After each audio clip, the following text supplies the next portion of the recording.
Hello, and you are here at You're Brief at Week, and we are looking at today life and living it from the pathway that's from the inside out.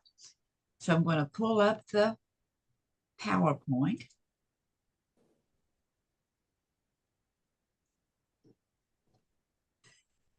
share the screen here. Hold on just a second. Here we are.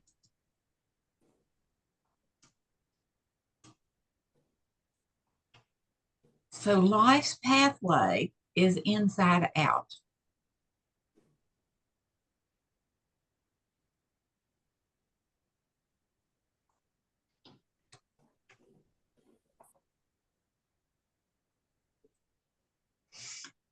It's life's pathway is inside out more than it is outside in. Meaning that, okay, down here I have in the bottom some words to kind of the more sometimes the more words we can use and look in there, the more the horizon extends for us. And so whenever there's a conundrum, whenever there's something we don't quite understand, it's kind of a puzzle. I'm a big puzzle worker.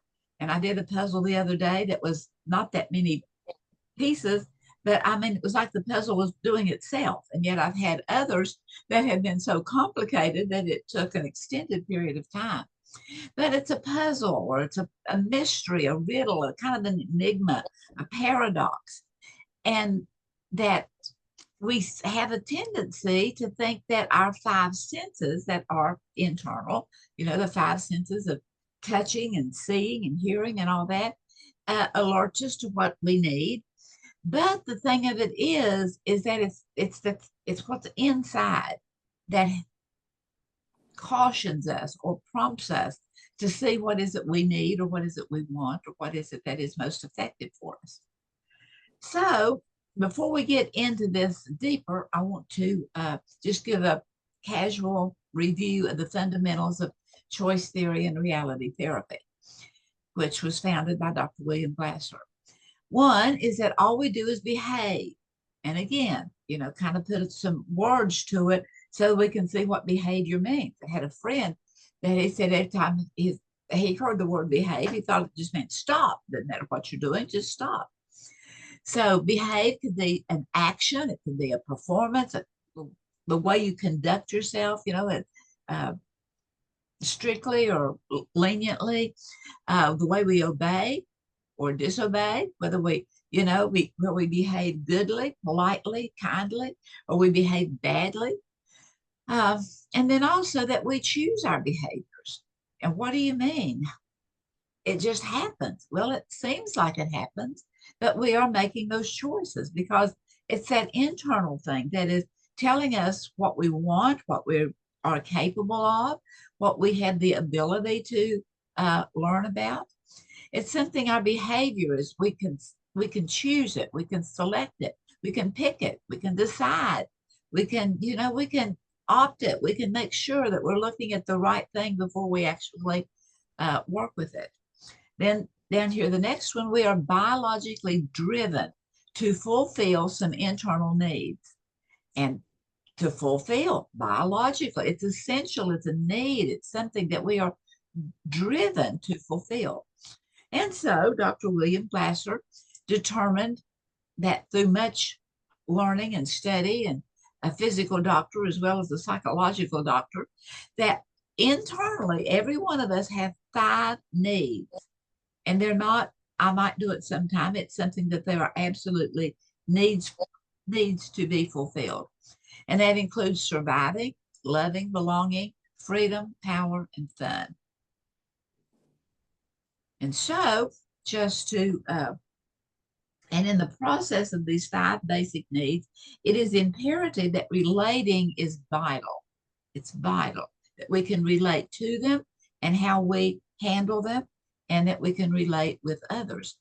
So I'd like you to take just a minute here and look down through the words under our need to survive and maybe what would you add to it?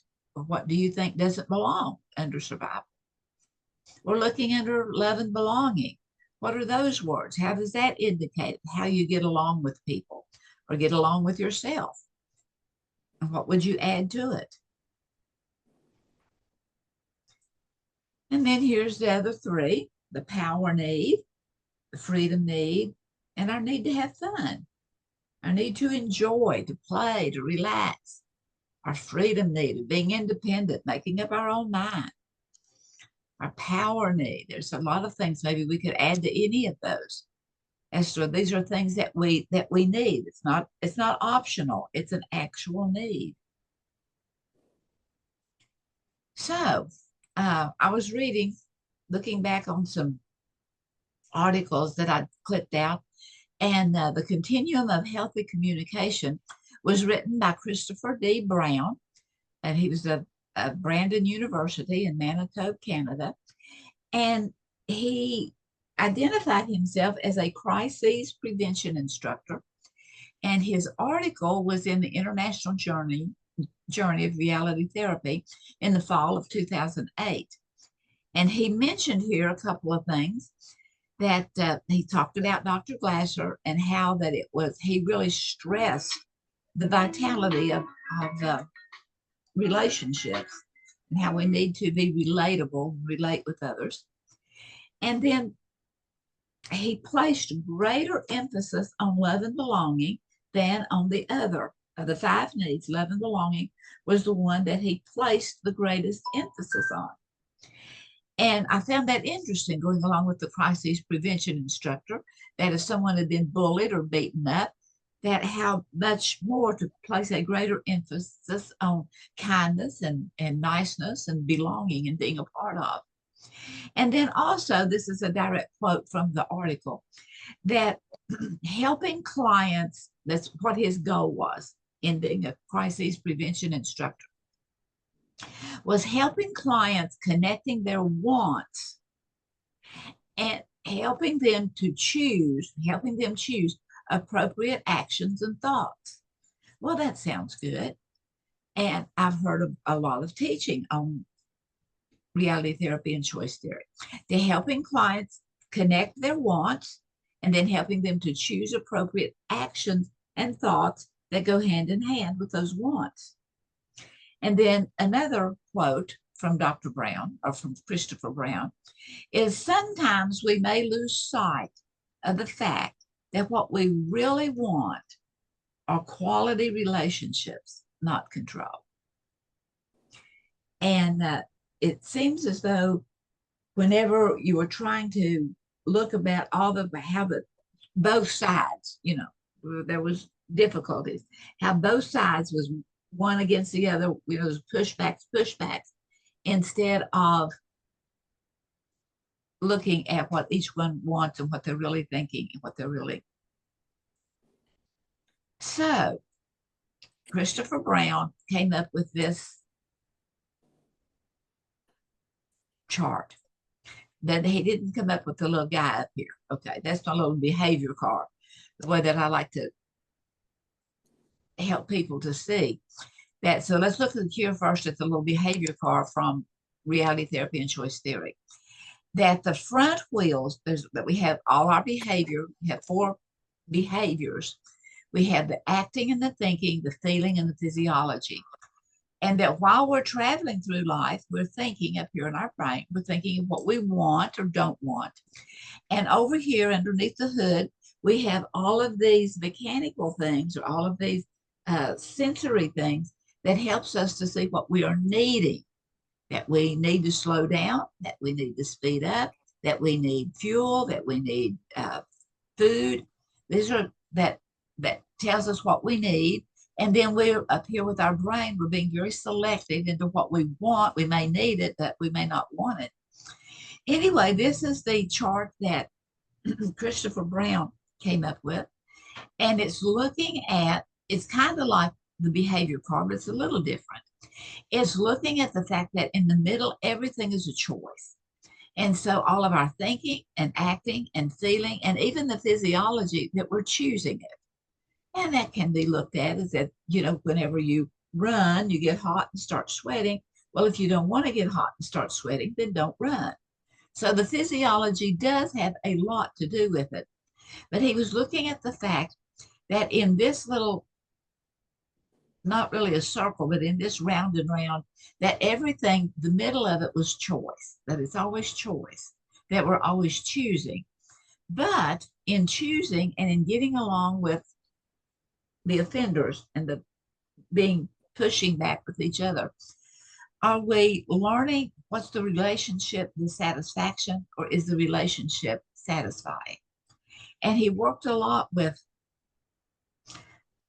individuals, with students, and with parents, and helping them to get along better. And those that were in, had been taken away, and going into uh, other homes to begin to learn. And so, not only in looking at what are you thinking and acting and what are you feeling, but also looking at your physiology in a very real way that speaks with the 7 deadly habits we get into and the 7 caring habits. And so we had these here together. I just, and so what you are doing in trying to, what you really want, what do you really want? Is it causing angering and depressing, or is it bringing happiness? And is it bringing equality to not only to you, but also to the people in your world that you're living with and working with? Mm-hmm. So here's the same thing in a little sponged it up a little bit, because I wanted to point out just here for a few seconds 5 more thoughts. He talked about the notion of choice and influence over action, thinking, feeling, and physiology. Just that notion that, that that the choice influences more so than acting, thinking, feeling, and physiology. With no disrespect to Dr. Glasser and those that are familiar with reality therapy. It's that notion that we're always making those choices, but it's also that notion that we don't stop and realize that we are choosing, that we're just doing it randomly.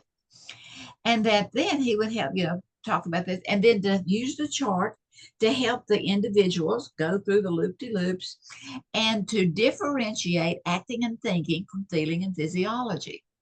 That the acting and thinking is leading and the feelings and the physiology are following what we've already been on the trail.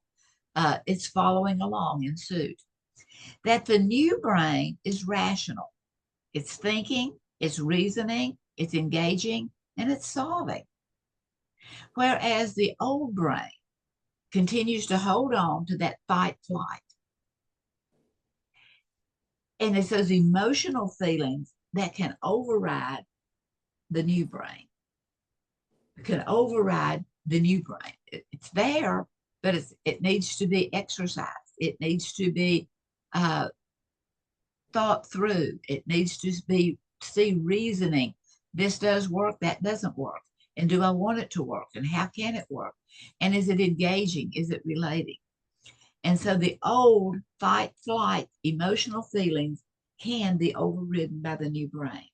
And often that's what continues the problems to go on again and again and again, because we're not giving credit to the reasoning, thinking abilities. And so the ultimate goal is, yes, being aware of those 5 senses that we have, because they're good instigators to let us see if we smell something or hear something that need to see what it's at, but that we are always moving closer to what you want. What do you want? What do you want? What do you want? And it's okay, but to do so without destroying what you already have. What do you already have?